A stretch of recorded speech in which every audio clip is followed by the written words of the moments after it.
How to remove all devices from Google account.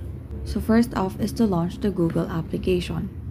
Now on the top right corner of your screen, you will find your profile picture.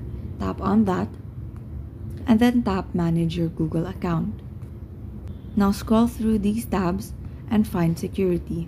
Scroll down until you find this section, Your Devices. Tap Manage all devices. And in here, you will find all of the devices that your Google account is signed into. The dates indicated in each devices are the dates that the Gmail account had its last activity. So to delete, all you have to do is tap on that device. So now you will see this option, Sign Out, and then tap Sign Out. So to confirm this action, tap Sign Out, and then tap OK. Now you have signed out to that device. So repeat the process until you've signed out to all of the sessions in that device. And so that is how you remove all devices from Google account. Thank you and have a great day.